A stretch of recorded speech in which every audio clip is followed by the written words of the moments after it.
Because if it came down to just hits, music that is hot, I don't think he would have likened it to Target. If it's about hits, we know when it comes to hits, Drizzy is he's the Balenciaga, the Saks Fifth, the Versace. You know, his shop is on Rodeo.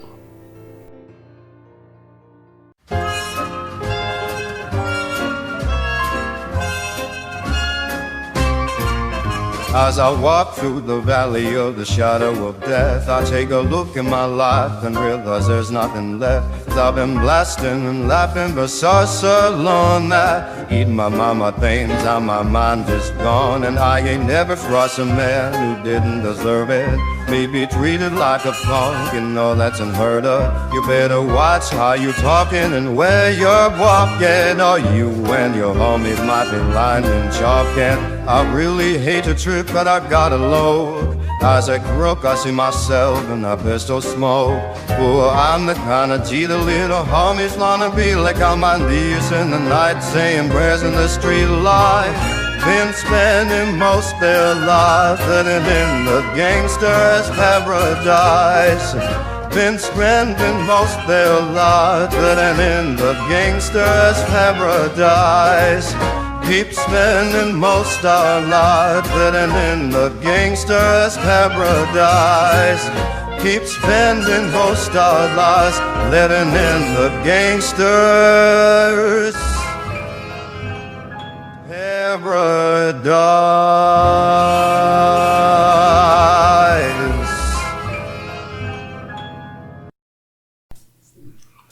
All right. What's going on? Before we get started, how y'all like that intro? Yeah, I had to switch it up on you guys. I figured if I'm gonna touch on these modern topics, then I might as well, switch it up for you guys and, try to come up with a theme, some kind of classy feel while we touch on some of these topics that may get very unclassy.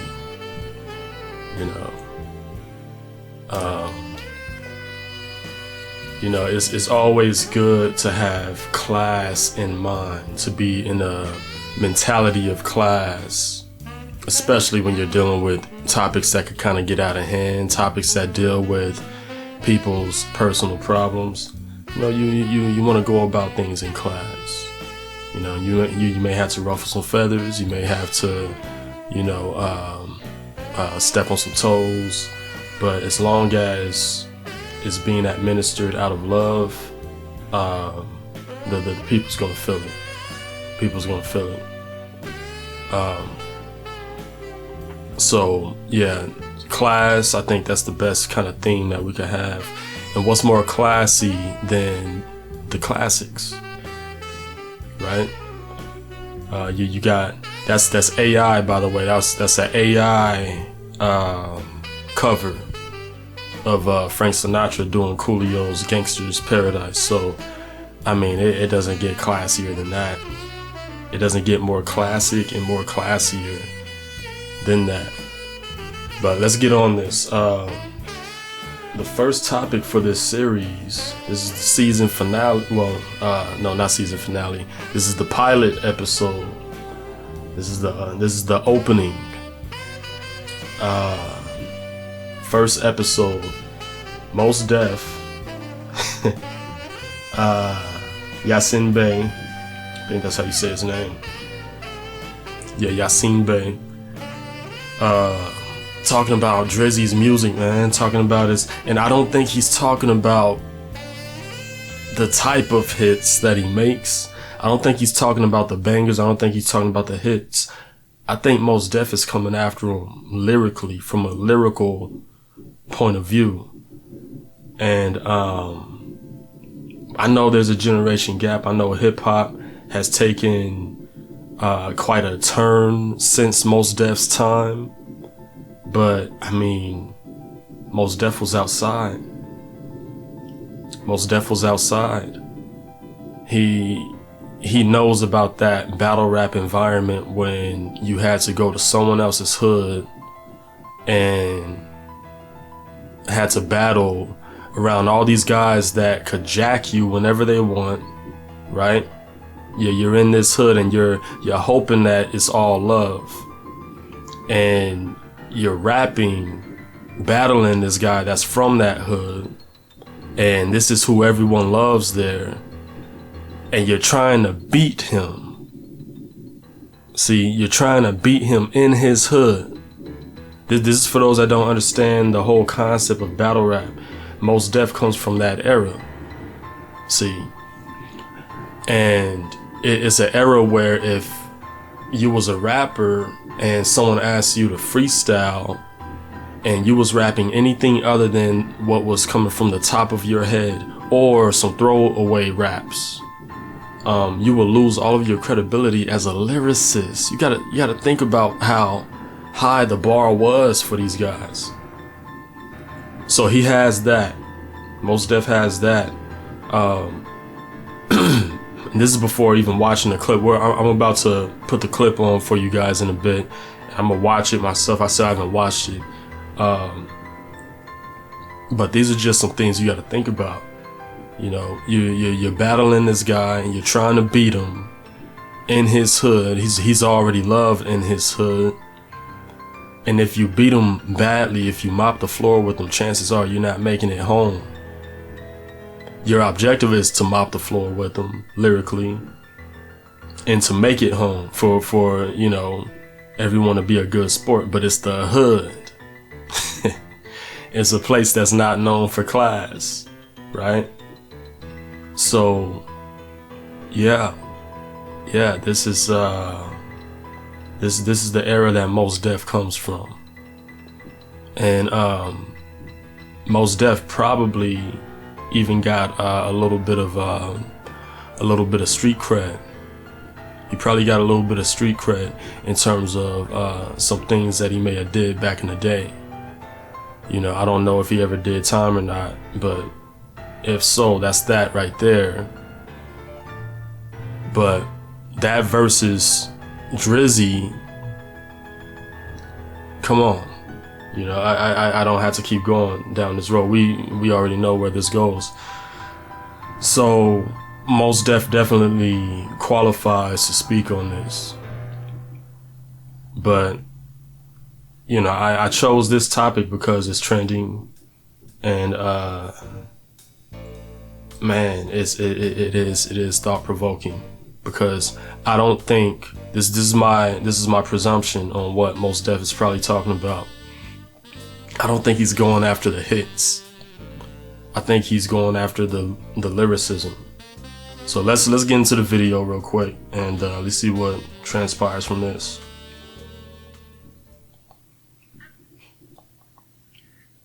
Like, is Drake hip hop?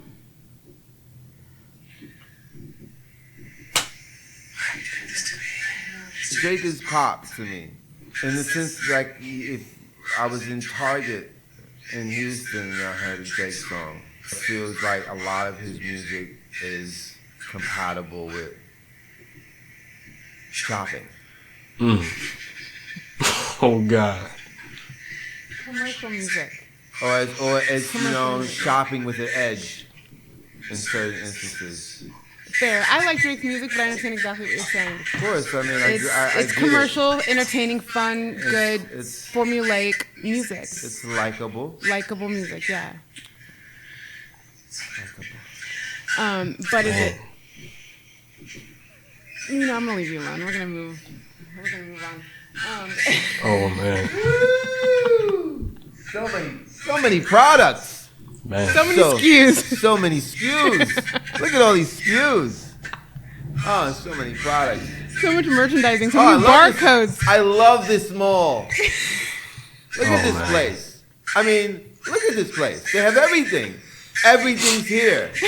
They have everything here. Oh, this is great. This is a new Drake. You hear it? It's great. Man. Okay. What happens when this thing collapses? What happens when the columns start buckling?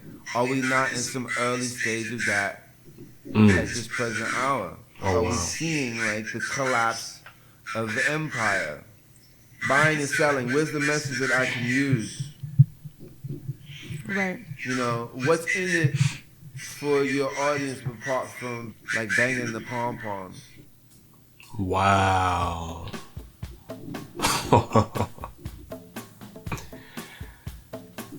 Man.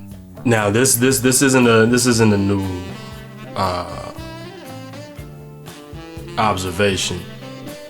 Mos Def's era has been talking about this for a while. It took Jadakiss to say, what's everyone, and he said this a while back, but what's everyone so mad at the South for? Switch your style up, change to Southpaw. It's an old discussion. You know, we've been having this discussion since Hurricane Chris, but it's very valid and it's very reasonable right now. Now, I do want to kind of advocate for Drizzy and this era because a lot of beautiful things have came out with this new era of hip hop.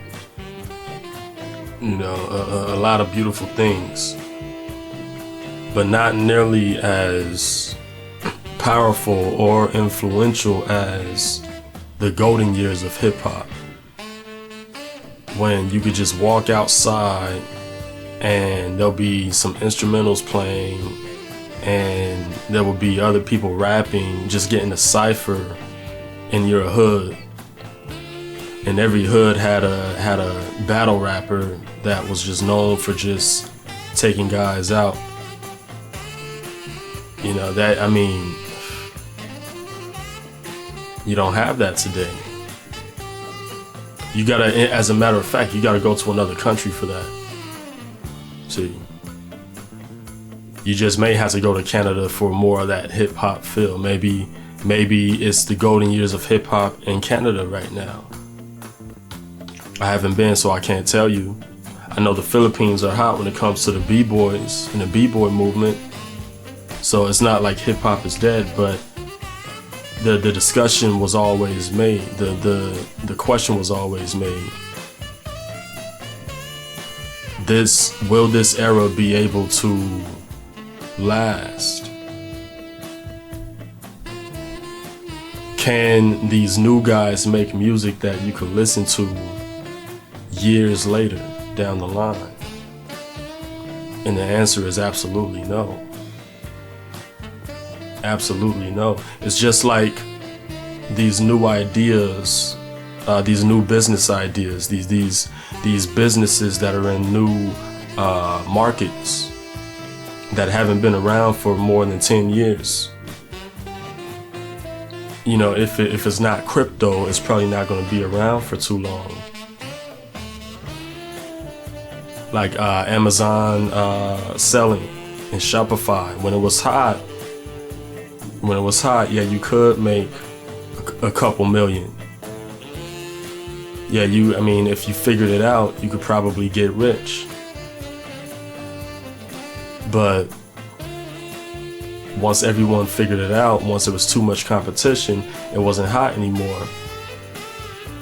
See, same thing with YouTube. So with hip hop, it's a little different. You can't hate on the guys like Drizzy, on the J. Coles, on the Tory Lanez, the Baby, you know, these guys. You can't hate on what's going on. There's some beautiful stuff that came out of this era. But Mos Def got a point. Are we seeing the beginning of the end for this? When Pusha T came after Drizzy, who remembers that? Who remembers when Pusha T came after Drizzy? See? So, and once more, I don't think Mos Def is coming after him for his hits. I don't think he's talking about his hits. Because if it came down to just hits, music that is hot, I don't think he would have likened it to Target. If it's about hits, we know when it comes to hits, Drizzy is he's the Balenciaga, the Saks Fifth, the Versace. You know, his shop is on Rodeo. See. So he's not talking about the hits. He's talking about his pen. His penmanship. His penmanship. His manhood in his pen. How he demonstrates his masculinity, his being a man through that pen, through his words, through lyricism. Having the ability to tear a man's life apart through lyricism in a battle, if it came down to it. I got a question for everyone, and this just shows you how much we could get caught up in the matrix, right? Hey, I've been guilty of it before, right? I've had my run-ins where I'll listen to certain people and then I will have to wake up. It's like you get stuck in this world of just listening to this artist, and you don't see how deconstructive it is listening to this artist. I've been there. But let me ask you guys, if Drizzy is such a great lyricist, name one battle that he won. He had a couple battles, people. A couple battles. And he's still around. Being the man. Name one battle that Drizzy has won.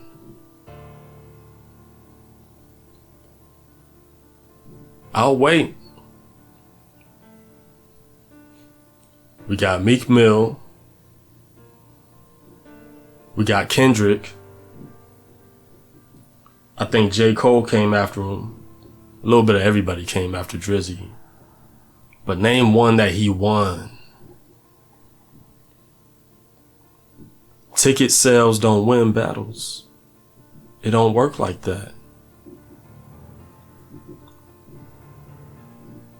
Not in this world. Not in the world of hip hop. It doesn't work like that. Hip hop is war. I'm not saying that, this is gonna hurt Drizzy in any way.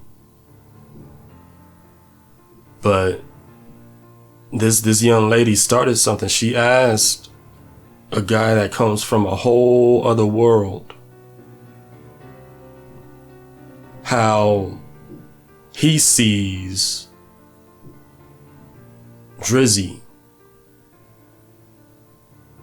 from his world's perspective.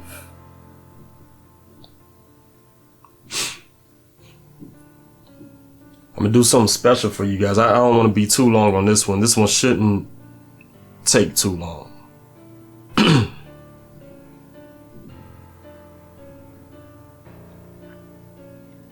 Drake's best verse. Let's see it. Let's do it. And then of course they pull up a list because there is no best. Well, I'm not gonna be biased here. All right. Mos Def got a point, but sometimes you do gotta listen to academics and all of the academic-ites and those that come from that side of the court, that side of the field. You gotta hear them out too. Because yeah, some of these guys, when it comes to making hits, they are dusty. Like academics said, when it comes to making hits.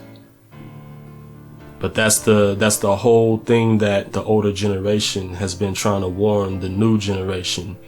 It's not all about hits. Hits, it's the guns and butter. Hits can be the guns for you. It could be guns for you. It puts the bread on your table. It puts the food on your table. It allows you to eat. But no one's gonna respect you for hits. You gotta have respect too. You gotta have respect too. And the only reason why Drizzy hasn't lost any respect is because he can still make hits. Now his last album, a lot of people have been disappointed. I did a video, a lot of y'all probably don't even know or have realized it, but I did a video on one of Drizzy's songs on his newest album. You know, had the thumbnail and everything. Had the album cover on the thumbnail. And I didn't get not one view. Now, I know I don't post for years sometimes. I'll take a yearly hiatus, right? But there's about 300 of y'all right now. And I know some of y'all listen to hip hop, if not all of y'all, or most. So for all of y'all, if y'all seen it, and then just to scroll by, that shows me that's a clear sign that Drizzy isn't really that. Not with that last album. See? Mos Def, best verse. Let's see.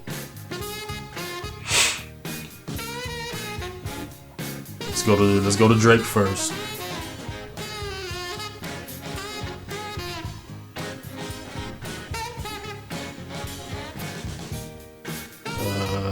Let's go to the one that's number one on this list. Oh, they got the lyrics too great. And they say, oh God, 2020, 2012, the best verse from Drizzy is 2012.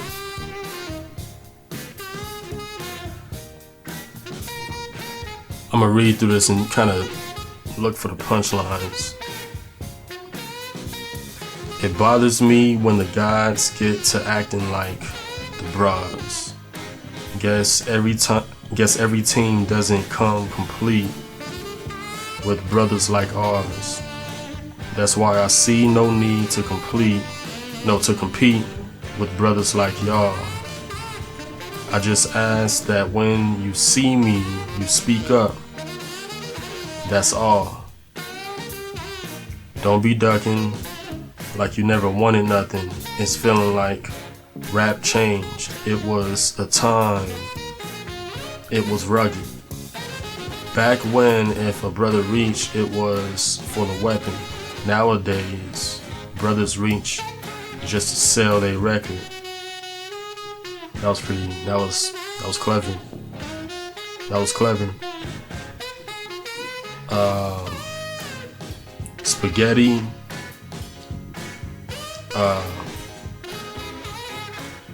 That's spaghetti bologna, or let me see. I don't think that's bologna. Y'all. He let me see. I don't remember the song, so. But anyway, in the Polo Lounge, me and my G from DC, that's how I roll around. Might look like, but we heavy though. Alright, it's getting boring, y'all. It's what is he talking about? What is Drizzy talking about? And this is his best line though. This is his best verse. Now, let's switch over to another world. Let's see. Because at some point you gotta ask yourself, why do you listen to hip hop? Why do you, what is it that you get out of it, first of all? And why is it that you choose to listen to who you choose to listen to? And just use a little bit of Socratics. Ask yourself, why do I listen to this? What does it do for me? Where was I when I first heard? Why do I keep listening to this? Is there not someone better I could listen to? Is there not better kind of music that I could listen to? Just ask these questions. I'm not saying I'm not saying stop listening to Drizzy. He's a hit maker. This is a known fact. But to submerge yourself in just hits, that's not gonna do nothing for you. I'm sorry. And it shouldn't. You shouldn't allow it to do anything for you, because in all essence, the only thing that hits tend to is your emotions. It makes you feel good. Whereas brothers like Mos Def, I'm gonna tell you right now, if you're not used to using your mind, your brain's gonna hurt. And that's what I always respect about New Yorkers.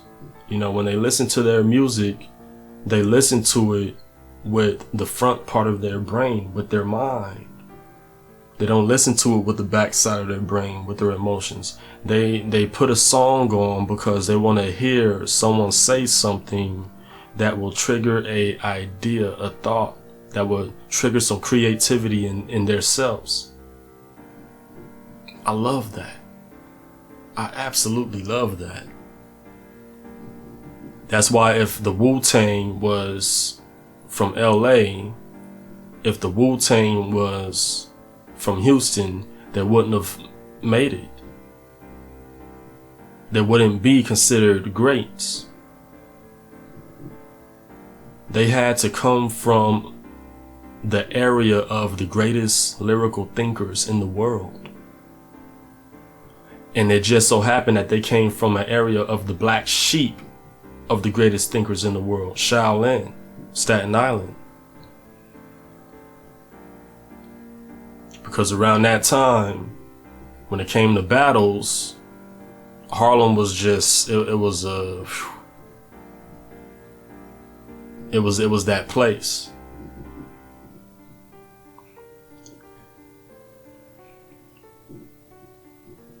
They got Mos Def's verse on, wow, best verse week 14 on Reddit. Favorite best Mos Def verse. Let's see what Reddit got. They banned me, so I'm gonna have to be on Safari. So I'm gonna post the lyrics. Here we go. Alright, so let's see. Beef is not what Jay said to Nas.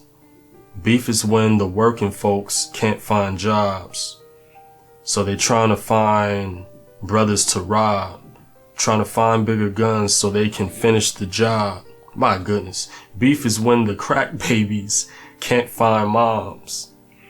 Cause they in a pine box or locked behind bars. Beef ain't the summer jam for Hot 97.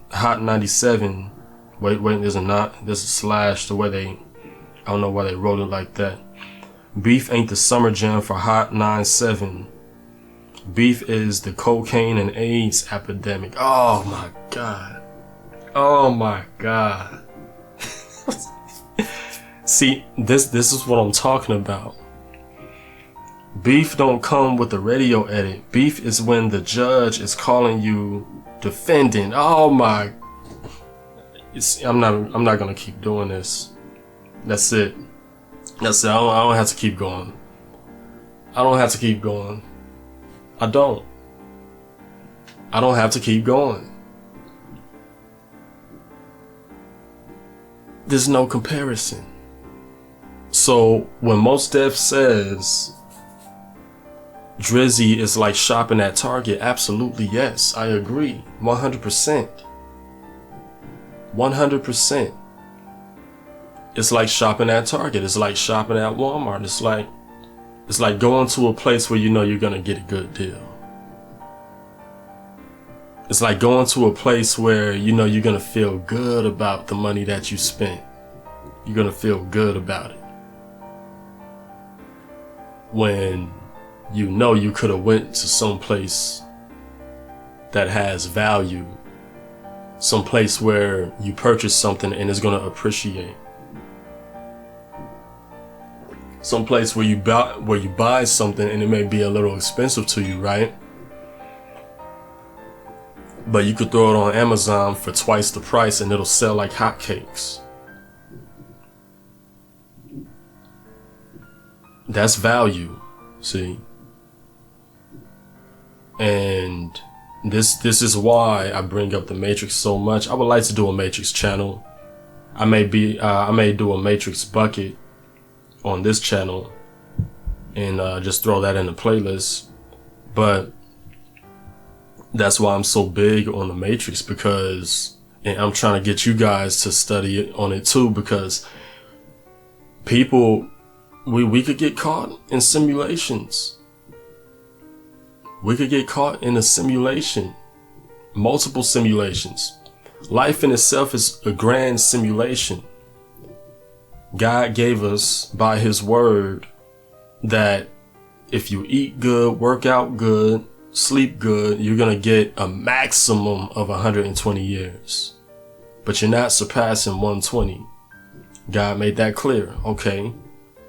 So everything under that, that's a simulation. Those are the terms of the simulation of life, right? It's not a robot, it's not a digital simulation, but it is a simulation. It's a spiritual simulation.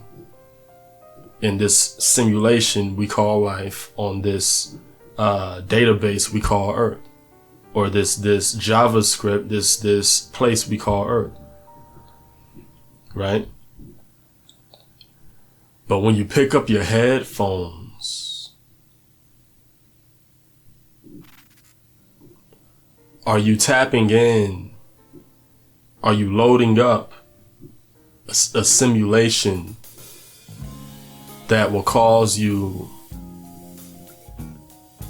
to dwell in delusion? Is when you pick up those headphones, does it cause you to live in delusion? Does it allow you to dwell, to enter into the blue pill? Are you taking the blue pill when you put your headphones on? Or when you pick your headphones up and you put them on, are you hearing something that's real? Are you hearing something that's pragmatic, something that's going to hold you accountable, something that will feed your mind, something that's going to make you think and say, yeah, that wasn't just good lyricism, that's actually true. And you can relate to it because it's true. Say what you want, Drizzy puts out blue pill content. He says some red pill stuff every once in a while. He says some pragmatic things every once in a while, but he puts it on a base layer of fantasy. And he does it because he knows that's what you want to hear.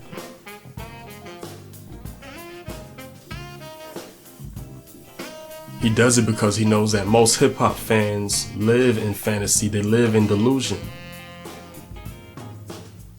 And it's a small handful that lives in reality and that want to listen to reality. You got people that some may put in the same class as Drake, like Lloyd Banks, right? You could put Lloyd Banks in the class of Drake because they're flamboyant, right? They both have, I won't say the tough guy aura, but there's a little bit of fantasy that you will see from the image, right?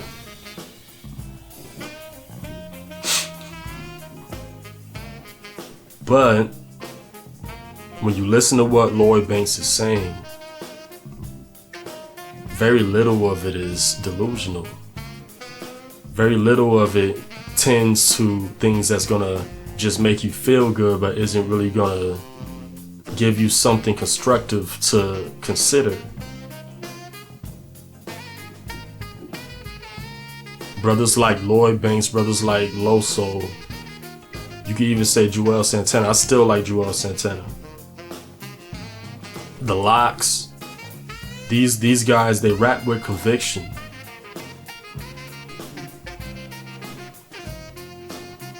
See, so I agree 100%. You know, and once more, you know, I'm not gonna put Drizzy down 100%. I understand the game. I'm not mad at the blue pill.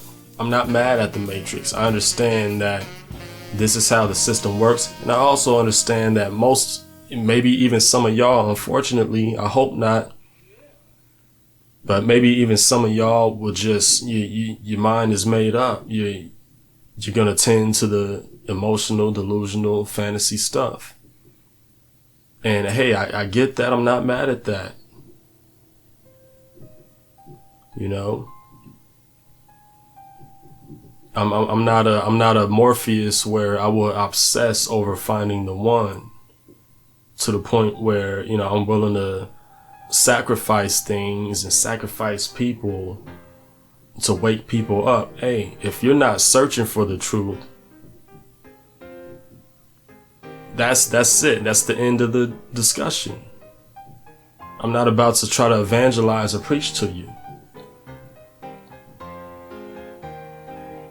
But this is how deep music could get sometimes. We don't realize it, but the term music, it comes from muse, which are Greek gods that were professionals. They were the masters of delusion. And these muses, they would hypnotize people. They would cause people to go into delusion for their cause through using amusement.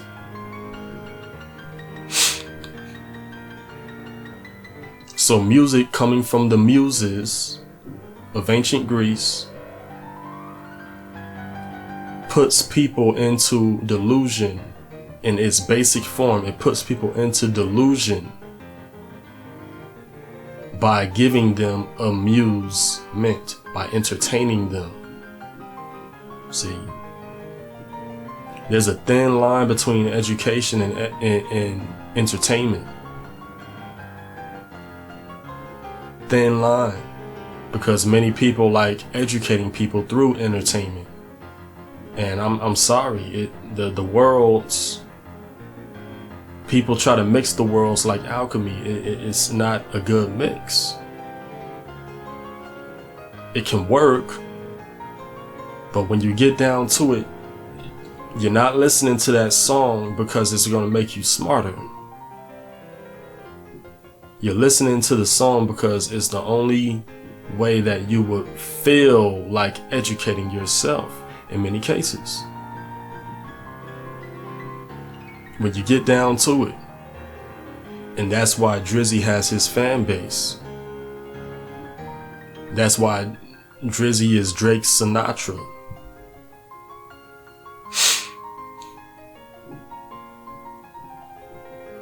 And Mos Def, you know, the brother is probably, he's probably holding on to 5 mil at most.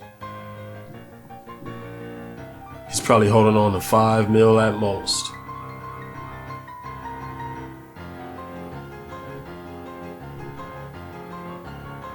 And that's from businesses other than his music.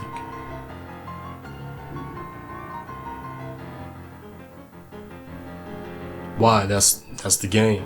So I think this is a good discussion for us to have, because many people like lying to themselves and saying, yeah, I listen to Drizzy for the lyrics. No, you don't.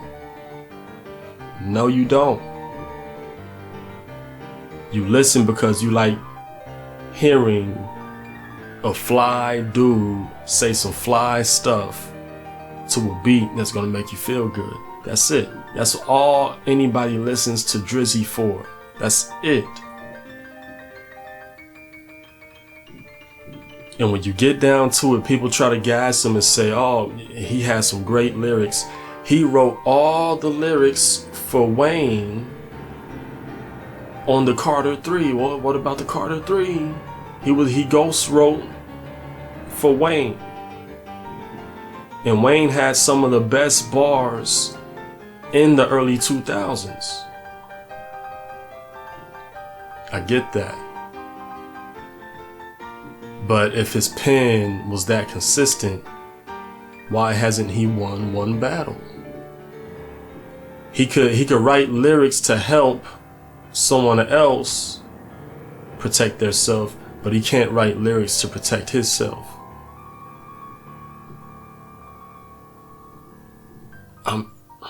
I'm just laying it out there for you guys. You know, whenever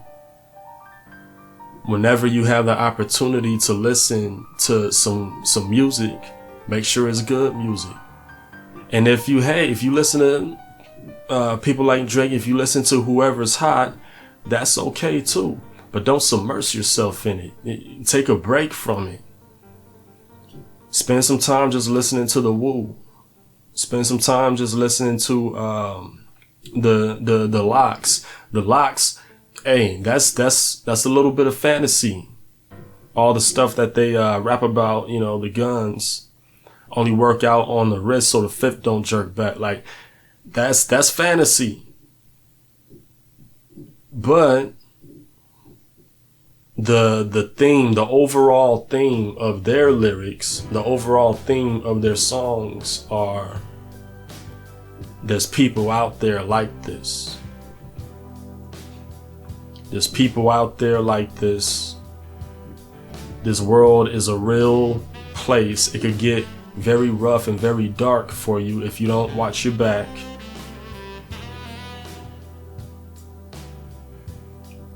There's nothing that can stop us because we constantly keep ourselves tough. We keep our minds rooted in good principles and strong concepts. A little dark concepts, dark principles, but they're strong concepts. They're masculine principles. They're masculine concepts. And just like what Gorgeous Dre said, before you could be anything, you gotta be a man first. You gotta be a man first. That's what it comes down to. Masculinity, manhood. You know, as a man, you can't be submersing yourself in sipping on drink. I ain't trying to think. What's that gonna do for you? Those are lyrics that you would expect women to say. Why? Because those things tend to your emotions. Whereas a man, a masculine man, he's gonna say things that tend to strategy, that tends to battle, that tends to greatness. Say, oh, give them a break. They're just celebrating all the great stuff that they did. No, they're celebrating getting your money. They're celebrating getting your plays. They're celebrating amusing you. That's all I'm saying. You can't, you don't want to submerge yourself in this.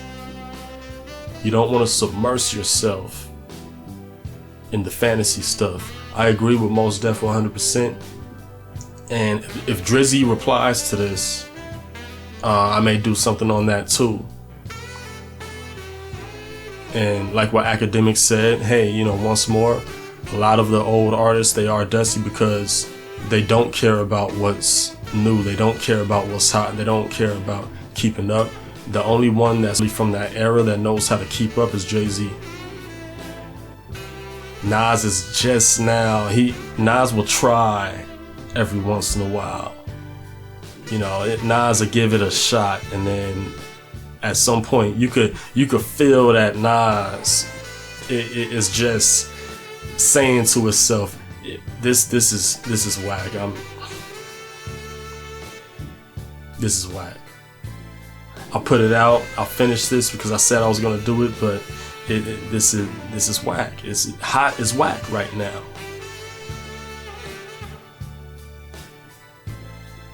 So the only one that's really staying relevant is Jay-Z, and he did a good job working with Rose, you know, making a hit maker out of him, because Rose, I mean, his pen is alright. But he's a hit maker too. He's right there with Drake and Wayne, with all the Cash Money crew. So anyway,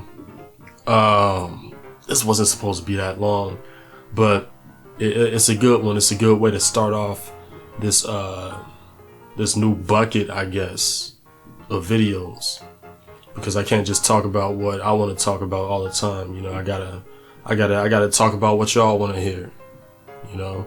And if y'all don't want to hear about this, hey, we could bring the people over here that do want to hear about this and grow the channel a bit, you know. But hey, if this channel stayed at 300, I'm absolutely all right with that, you know.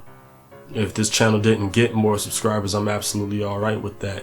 You know, this could be our little thing. This could be our cult, if you will, our group, our La Cosa Nostra, if you will.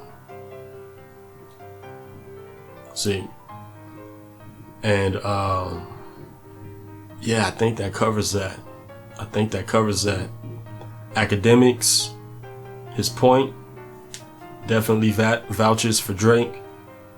But at the end of the day, you know, it's like sports. It's like sports. You have two forms of competition where men are fighting tooth and nail to overtake one another. And that's in sports and war. Sports and war. Sports is a simulated version of war. See? And that goes back to ancient times. I don't have to break that down to y'all. I already know y'all understand the concept of ancient war and ancient sports. You know, you have the centurions in the battlefield and you have the gladiators in the arena. Same thing. You got the sniper on the building, on the rooftop, and you got the wide receiver on the field. Same thing.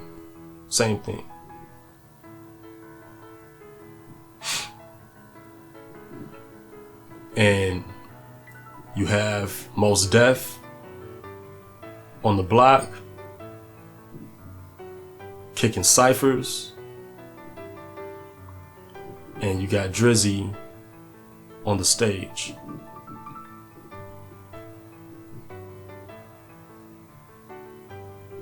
Not speaking down on the stage, not speaking down on Drizzy, but those are that's both sides of the coin.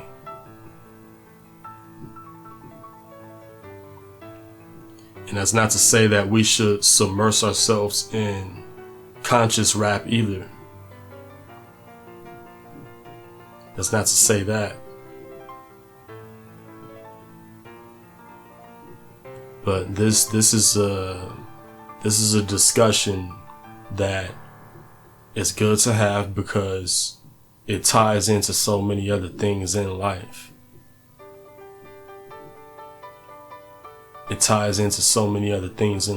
Have we been fooled to think that Drizzy really is a great writer?